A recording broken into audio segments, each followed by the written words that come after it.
दोस्तों नमस्कार। जब राजनीति ही सब कुछ हो जाए तो फिर सरकार का मतलब क्या है? और अगर गवर्नेंस भी राजनीति से प्रभावित होने लगे तो फिर सरकार द्वारा जारी किए जाने वाले दिशा निर्देश भी इस देश की राजनीति को ही प्रभावित करेंगे। और जब राजनीति इस देश के गवर्नेंस का हिस्सा बन जाएगी तो मंत्री द्वारा लिया गया हर निर्णय राजनीति से प्रेरित होगा।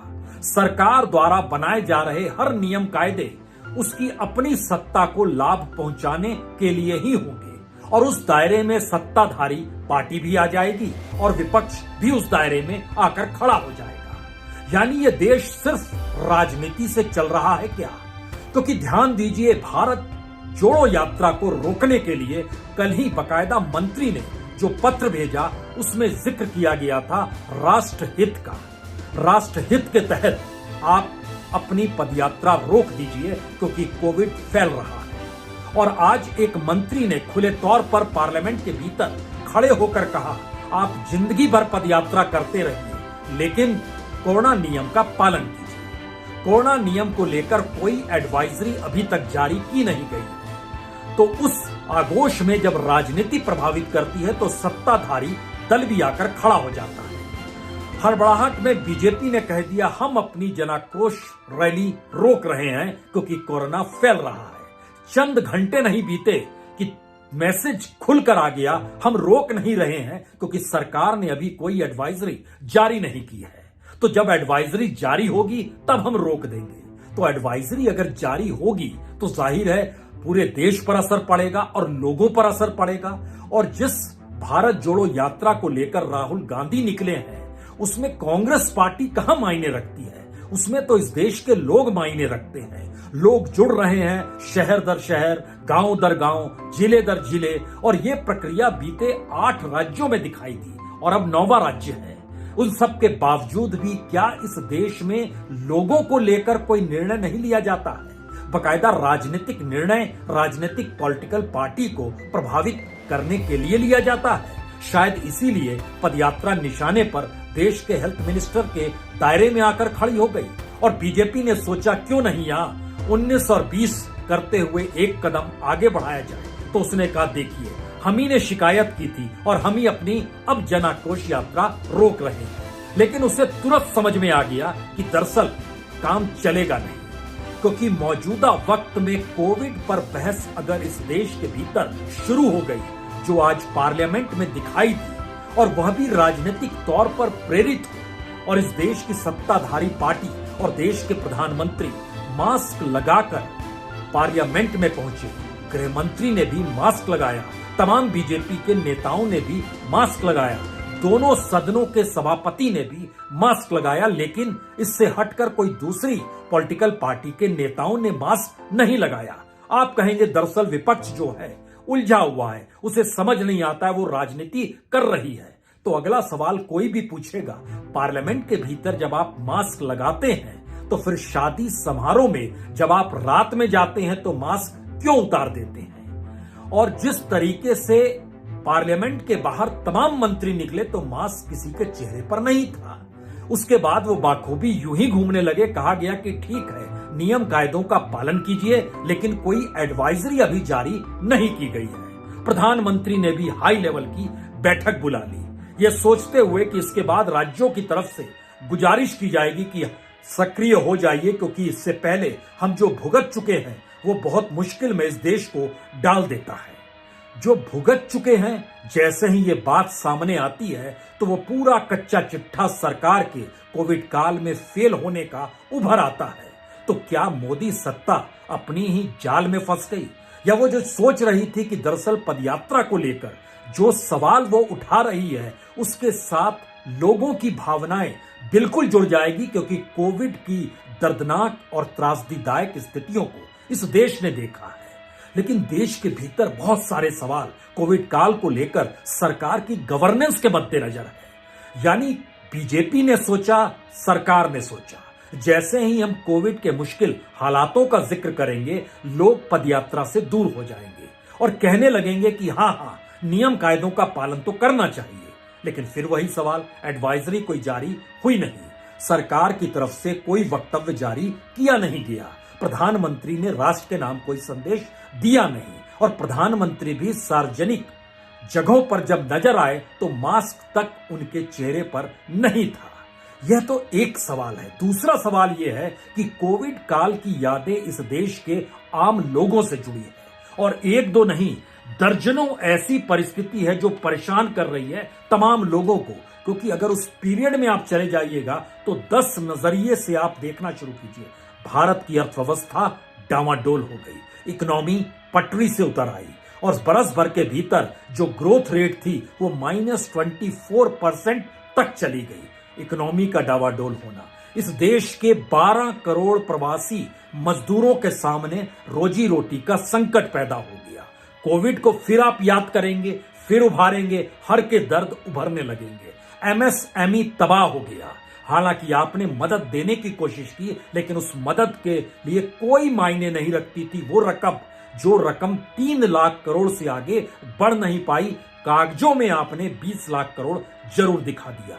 यानी इकोनॉमी की परिस्थिति उभरकर सामने आ जाएगी। एमएसएमई की परिस्थिति और उससे जुड़े लोग बार बार जिक्र करेंगे आपने उस दौर में क्या किया। प्रवासी मजदूरों के दर्द उफान कर सामने आ जाएंगे, जिन्होंने ना जाने पैदल कितने किलोमीटर की यात्रा की और कितनी मौतें इस दौर में रेलगाड़ी के भीतर, ट्रैक पर और सड़कों पर इस देश ने देखी है।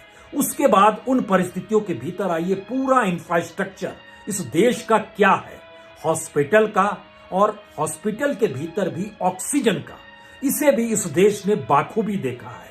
तो क्या कोविड को जैसे ही सरकार ने याद किया और पार्लियामेंट के भीतर मास्क लगाकर खुद प्रधानमंत्री बैठ गए और सभापति भी बैठ गए और जिक्र होने लगा, लेकिन बिना किसी एडवाइजरी के सब कुछ चल रहा है कि आप सहूलियत के हिसाब से चलिए अगर आपको लगता है तो। ये कोई नहीं बता पा रहा है कि दरअसल एक व्यक्ति के मास्क लगाने से और उसके इर्द गिर्द 10 लोगों के मास्क नहीं लगाने से मास्क लगाने वाले व्यक्ति पर भी असर पड़ सकता है, क्योंकि ये शरीर का वो हिस्सा नहीं है जिसमें एक शरीर दूसरे शरीर को छुए। ये हवा में जाता हुआ वह वेरिएंट है जो प्रभावित लोगों को करता है और सीधे लंग्स पर अटैक करता है। लेकिन इस सवाल को भी भूल जाइए, राजनीति के उस पायदान पे खड़े होइए जहां पर इस देश की गवर्नेंस सिर्फ राजनीति देखती है। क्योंकि जैसे ही आप पुरानी परिस्थिति को खोलना शुरू करेंगे, वैसे ही आपको याद आएगा कि उस दौर में पॉलिटिकल रैलियां क्यों की जा रही थी, बिहार में चुनाव कैसे हो रहे थे और उस दौर में प्रधानमंत्री ने कितनी रैली की थी और प्रवासी मजदूरों को नंगे पांव शहर दर शहर छोड़ना क्यों पड़ गया था। उसके बाद आपके जहन में हो सकता है हॉस्पिटल, इंफ्रास्ट्रक्चर, ऑक्सीजन, इंफ्रास्ट्रक्चर इस देश की अर्थव्यवस्था का, इकोनॉमी का डामाडोल होना, शमशान घाट तक की स्थिति, प्रवासी मजदूरों का दर्द और उस दौर में जो तमाम परिस्थितियों के भीतर जो सबसे बड़ा हिस्सा था वो आपने बुजुर्गों तक के सामने लाकर खड़ा कर दिया, जहां उन्होंने प्रोविडेंट फंड निकालने के अलावे दूसरी कोई स्थिति नहीं थी कि घर कैसे चलाएं, क्योंकि बेरोजगारी चरम पर थी। काम दे पाने की स्थिति में आप थे नहीं, वो तो अभी भी नहीं है, लेकिन उस पीरियड में आपको कुछ सूझ नहीं रहा था। क्या वो सारी चीजें उभर जाएंगी? और अगर ये सारी चीजें उभर रही है तो हर के किसी के जहन में पीएम केयर भी निकल कर आएगा। 10,000 करोड़ से ज्यादा पीएम केयर में पैसा गया और अदालत के भीतर जाकर कहा गया कि दरअसल ये पीएम केयर सरकार का नहीं है, ये एक प्राइवेट है। इसमें आपने टाटा को भी जोड़ा, इसमें आपने अलग अलग विशेषज्ञों को भी जोड़ा, इसमें सरकार के मंत्रियों को भी जोड़ा और जो कर्चा चिट्ठा आपने बताना शुरू किया वो इसलिए हैरत अंगेज था क्योंकि नजर आने लगा जो मदद दी जा रही थी कोविड काल के दौर में, जनता ने 10,980 करोड़ की जो मदद दी मार्च 2020 से मार्च 2021 तक। लोग पूछेंगे ना उस दौर में कि आपने जो दिखाया कि मेड इन इंडिया वेंटिलेटर कितने अस्पतालों में लगा, आपने 50,000 वेंटिलेटर लगाने का जिक्र किया। जिन जिन हॉस्पिटल्स में लगाया वहां पर वो काम भी कर रहा है कि नहीं कर रहा है, क्योंकि इस पर 1,311 करोड़ रुपए आपने खर्च कर दिए। जाहिर है उस दिशा में भी लोगों का ध्यान जाएगा। जो वैक्सीन उस दौर में आपने फ्री बांटने का जिक्र किया वह भी पीएम केयर के पैसे से जोड़ा और कहा कि 1,393 करोड़ रुपए, लगभग 6 करोड़ 60 लाख वैक्सीन के ऊपर खर्च हो गए। तब इसके बाद अगला सवाल था कि उस पूरे पीरियड के दौर में जो जो चीजें हो रही थी, क्या मौजूदा वक्त में सरकार उस मुद्दे को अब दबा चुकी थी, इसीलिए लोग भूल गए और देश अपनी रफ्तार में धीरे धीरे आ रहा है? तो क्या प्रधानमंत्री की समीक्षा बैठक राजनीति से प्रभावित तो नहीं है? क्योंकि कोई एडवाइजरी जारी नहीं हो रही है, चिंता हर कोई व्यक्त कर रहा है। पार्लियामेंट के भीतर चिंता और उस पार्लियामेंट को लेकर वहां पर क्या काम होना चाहिए, इसको लेकर भी 23 तारीख को यह स्थगित कर दी गई और 24 तारीख को राहुल की पदयात्रा दिल्ली पहुंच रही है। और राहुल ने अपने तौर पर कह दिया यह पदयात्रा नहीं रुकेगी। जब उन्होंने कहा तो बीजेपी के भीतर भी शोर मचा रहे। आपने जन आक्रोश रैली खत्म कर दी उन राज्यों में जहां चुनाव होने हैं, जहां राजस्थान में आप निकाल रहे थे, कर्नाटक में निकाल रहे थे। तो राजनीति महत्वपूर्ण है या कोविड के नियम कायदे महत्वपूर्ण है? तो तुरंत कहा गया, बकायदा बीजेपी के नेता ने कहा कि अब हम जन आक्रोश रैली निकालेंगे जब तक कोई एडवाइजरी जारी होती नहीं है। तो क्या इस देश के भीतर में राजनीति के जरिए इस देश की गवर्नेंस को एक मजाक बना दिया गया है और राजनीतिक तौर पर बीजेपी को लाभ होता चला जाए, सत्ता के प्रति जनता का भाव नरम रहे, वह कोई सवाल ना पूछे और मीडिया चाक चौबंद तरीके से सत्ता के अनुकूल कभी इस पार कभी उस पार जिक्र करता चला जाए? क्योंकि कल तक मेन स्ट्रीम मीडिया कह रहा था कि देखिए राहुल की पदयात्रा राष्ट्र हित में रुक जानी चाहिए। सुबह उसने कहा देखिए जन आक्रोश रैली रुक गई ना तो फिर पदयात्रा राहुल की क्यों नहीं रुक सकती है। शाम होते होते कहा कोई एडवाइजरी है नहीं तो अच्छा है, जन आक्रोश रैली भी चल पड़ी है तो पदयात्रा भी चलती रहे। कमाल की स्थिति है। ऐसी गवर्नेंस और ऐसी राजनीतिक लाभ सत्ता और सरकार के जरिए कमाने की सोच इससे पहले आपने देखी नहीं होगी। क्योंकि जब हम इन बातों का जिक्र कर रहे हैं तो हमें लगता है कि कोविड के दौर में भारत को जिस तरीके से प्रभावित किया, उसने दरअसल उन परिस्थितियों को उभार दिया कि सरकारों का मतलब होता क्या है। सरकार या तो चुप्पी थाम लेती है या फिर मीडिया को अपने अनुकूल वातावरण बनाने के लिए लगा देती है। वह भूल जाती है कि कितनी मौतें हो रही हैं, वह भूल जाती है कि ऑक्सीजन पाइप में से ऑक्सीजन नहीं निकल रही है और अस्पताल में इलाज होते होते आईसीयू में इस देश के भीतर में 100 से ज्यादा मौत हो गई। कल्पना के परे है। यानी साइंस कहता है कि अगर आईसीयू तक आप पहुंच गए तो आपको इलाज मिल जाएगा, लेकिन कोविड काल ने पहली बार देखा कि आईसीयू में भी ऑक्सीजन नहीं पहुंच पा रहा है तो मौतें हो रही है। पहली बार देखा गया कि अगर जहां पर भीड़ जमा है उसे छिन्न-भिन्न करने के लिए सारे कामकाज ठप कर दिए गए और उसके बाद प्रवासी मजदूरों को कहा गया आप निकल जाइए अपने अपने घर या आप कैद हो जाइए जिस शहर में है उस शहर में रोजी रोटी की कमाई नहीं, लेकिन खाने के लिए 2 वक्त की रोटी भी नहीं। ऐसी परिस्थितियां भी देखी गई। तो क्या सारे घाव हरे हो रहे हैं? और सबको समझ में आ रहा है कि राजनीति से प्रभावित होकर अगर देश चलेगा तो वाकई अगर गंभीर स्थिति होगी तो राजनीति के लिए ढाल के तौर पर मीडिया तो लग जाएगा, लेकिन हकीकी तौर पर इस देश के लोगों का क्या होगा? क्योंकि अलग अलग परिस्थितियों में जब हमारी टीम ने आकलन किया तो यह हैरत अंगेज स्थिति थी कि पार्लियामेंट के भीतर भी क्या नाटक होगा। क्योंकि पार्लियामेंट कोविड काल में जब चल रही थी वो कब सस्पेंड की गई, उस पीरियड में अगर चले जाइएगा और मौजूदा वक्त को देखिएगा तो हास्यास्पद स्थिति बन जाएगी कि दरअसल राजनीति को साधने के लिए इस देश में चुनाव महत्वपूर्ण है। चुनाव जीतने के लिए कोविड कोई मायने नहीं रखता है। रैलियां चलें, लोगों की आवाजाही हो, कोई वहां कोविड नहीं आता है। सार्वजनिक तौर पर अलग अलग चकाचौंध में शामिल होने पर भी कोविड नहीं आता है, लेकिन जहां राजनीति को ऐसा महसूस होता है कि अब प्रतिबंध लग जाना चाहिए तो बकायदा राष्ट्र के नाम संदेश भी जारी होता है कि हम अब बंद कर रहे हैं सब कुछ। दर्द लोगों का नहीं, लोगों के ऊपर आने वाले मुश्किलों को लेकर कोई रास्ता नहीं। तो क्या वाकई इस पदयात्रा को लेकर जब इस देश के हेल्थ मिनिस्टर ने निर्णय राष्ट्रहित का जिक्र करते हुए लिया तो क्या 24 घंटे के भीतर राष्ट्रहित की परिभाषा बदल गई? जी कृष्ण रेड्डी ने पार्लियामेंट के भीतर बहुत साफ तौर पर कहा, हम डर नहीं रहे हैं पदयात्रा से, आप जिंदगी भर चाहें तो यात्रा कर सकते हैं और अगर इस यात्रा को कर रहे हैं आप तो इसके जरिए यह भी समझिए कि दरअसल हम डरते नहीं हैं, लेकिन हम चाहते हैं कि नियम कायदे किसी ना किसी रूप में पालन होते चले जाएं। तो इसके मतलब क्या है? क्या वाकई इसका सिर्फ यही मतलब है कि राजनीति तौर पर जो चीजें प्रभावित करेंगी वही महत्वपूर्ण है, बाकी कोई चीज महत्वपूर्ण नहीं है? यहां पर 3 सवाल सबसे बड़े उठते हैं। ये 3 सवालों के दायरे में उन परिस्थिति को समझने की कोशिश कीजिए। ये 3 सवाल हैं कि भारत की राजनीति सबसे बड़ी हो गई है। पहला सवाल ये, भारत के भीतर राजनीति के बगैर इस देश को देखा समझा नहीं जा रहा है।